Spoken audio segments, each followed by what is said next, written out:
You know, they've had, you know, a lot of duality itself. But that's okay, because every civilization has to have that form of duality. Again, it's looking at both sides of the coin.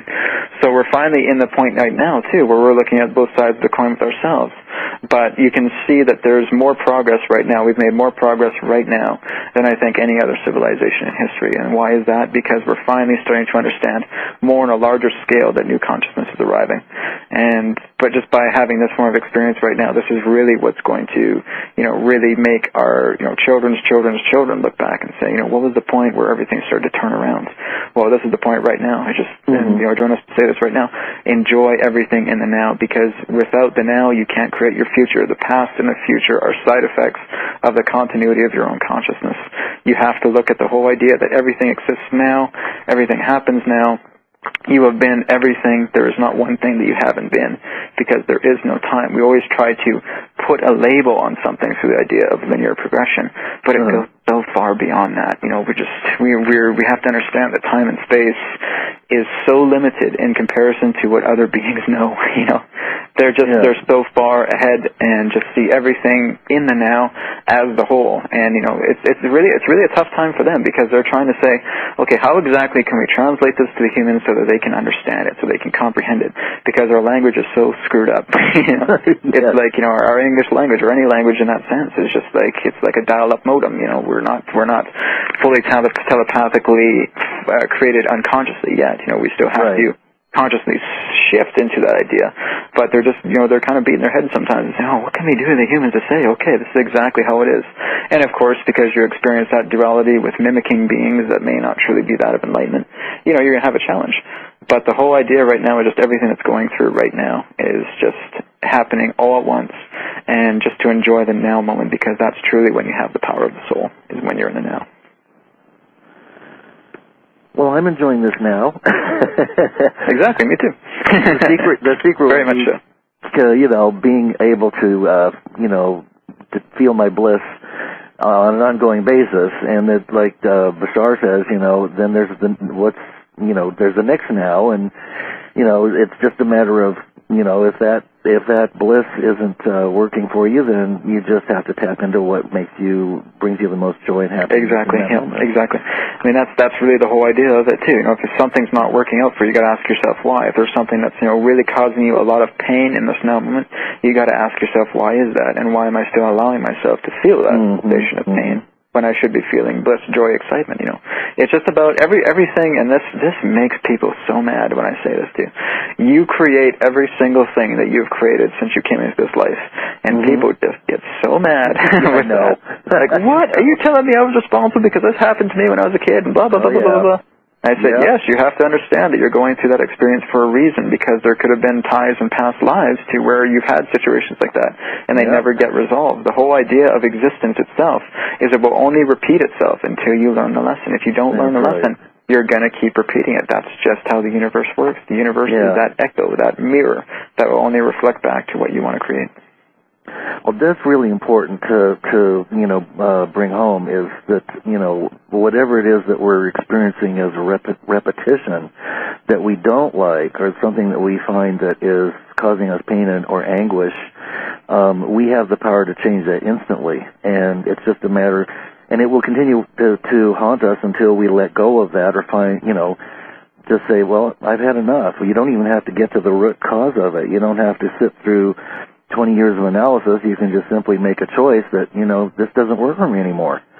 You know, so I'm going to try to eliminate it and see, you know, what's next. And then something else comes up, and it's, you know, pretty interesting trip. Yeah, exactly. I mean, it's everything that all of the kind of enlightened beings, the beings in higher places have always been telling us through these really great channels, through Magenta Pixie, through Darryl Anka, through Adronis, etc. You know, everybody, they're just saying that, you know, you're here for your own experience. You're here to finally learn that, you know, you are in control. You are the creator of your own reality. You truly are. You know, everything that has happened is been simultaneously created through you. So, I mean, we're just here for that experience. We're here because Earth itself is a grand university. it is a school. You know, every channel that's just really noteworthy will say that. Earth is a school. It's not a kindergarten. You know, we are a master class. This is something that is a really tricky duality, and it's really tough. And there's going to be some people that won't graduate. There's going to be some people that just won't understand the lessons of self-responsibility and love in this life, and they have to go on to another part and experience it again. But that's okay. You know, you only have forever. So, I mean, there's nothing ever to worry about. You know, when people just get so stressed out and all that, you know, there's even times where I've gotten stressed and I say, why am I even stressed out? I don't get it, you know? It's just that sometimes we just forget of, you know, how incredibly powerful we are, of how truly magnificent we are, of we don't understand that infinity means forever. So oh, maybe I have to do something this time, you know, because, again, the whole consensus of 2012 is it's a deadline. You better get your act straight before 2012 or else what? You know, there's really nothing to worry about. You know, I know Hollywood will try and make 2012 try and be this very disastrous time in history. I don't see that at all. Think about it. The whole idea is that if we're moving on to a slightly overwhelmingly negative consensus to a slightly overwhelmingly positive consensus, do you honestly believe that there would be a mass disaster in the middle? No. Everything has to move its way up into a higher frequency, little bits at a time, and that wouldn't work if you had to try and have a huge mass consensus disaster that would just wipe everything else. That would be post-apocalyptic. So the whole idea is that everybody themselves just gets into the mentality of thinking that we're only on our way up. We're only climbing that mountaintop. We're not falling off the mountain. You know, we're just working our way up to the mountaintop right now, and it's like an endless mountaintop because the journey never ends, but we're always going up it. Well, there's also a hundredth monkey theory that states, and I'm just paraphrasing at the moment, that at a certain point there of consciousness, there's a tipping point. In other words, when a certain percentage of people have awakened, and all of a sudden everyone will get the same information. So it's possible that it would be a really fast process at a certain point, and I think it is becoming a fast process. That's pretty much what's happening now. Yeah, pretty much what's happening now. It's just that, yeah, exactly. It may not be in the acceleration of what some people may understand, but really if you're looking at the whole idea of how fast human beings have evolved from the past 5,000 years, you'll notice that acceleration, and now you're starting to see from, you know, anywhere from the 1980s to, you know, 2010 right now, how much super consciousness has reigned on so many people becoming into meditation, channeling, yoga, you know, all these things that are truly spiritual. It's been a huge, you know, spike. So, you know, that's really shown that, you know, whatever you call indigo children, rainbow children, star seeds, you know, stuff like that. Right. That's great because, you know, people want to put those labels on things. All they are is pretty much just states of recall. They're just forms of class, of division in that sense of how much one particular being has unlocked, how much recall they have into themselves in order for them to do their task that's appropriate to Earth. I mean, truly everybody has the idea of the highest violet color, of the highest form of chakra. Everybody has that capability. It's just that they don't have that natural form of unleashment to get to that point yet. But I mean, if they're truly passionate in getting there, they can get there. It's just that some people are just born into that thing because that's part of their contract, because they're here to do something. So I mean, we're seeing that more and more apparent all the time. Yeah, there's supposedly too.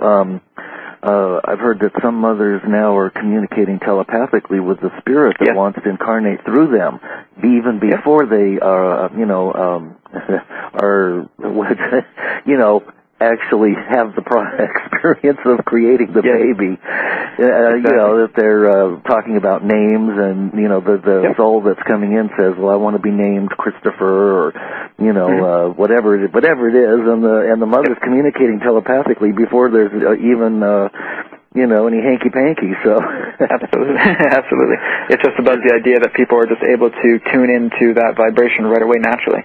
So all they're doing is they're harmonizing with that love vibration to make it more telepathic, so that soul itself is unleashing certain forms of DNA within that own conduit, so that they can you know, incarnate into that form of conduit, and all of a sudden, naturally, they have that form of love vibration to where they can just immediately telepathically communicate with their parents or anybody else that they encounter. It's all about just that form of recall, whatever that soul's contract is.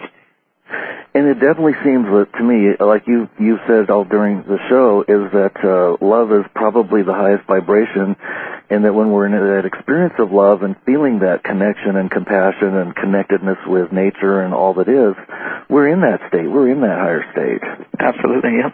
Yep, love is that creativity. So, I mean, it's just about when you feel that you are so passionate and you get the highest forms of inspiration, you're getting all these great ideas, you're just feeling on top of the world, you are literally at such a high vibration. Now it's just a matter of keeping and maintaining that vibration. And, that's really all there is to it. And then also knowing that there will be times when, we won't be able to maintain that high level of energy, and it's okay to spiral, into a rest phase or a period where you're integrating as well. Oh, yeah, like I said, we're in a duality, so you're always going to experience a state of flux, but the important part is just going back to say, well, how did you feel at that moment when you were blissful? Oh, I felt great. Okay, so why not go back to it? yeah, very good, very good. Yeah. Well, Brad, we're almost at the end of the hour, and I want to make sure that all the listeners have a chance to find out where you can be seen and heard and contacted. So would you share that information with us? Yes, that's right.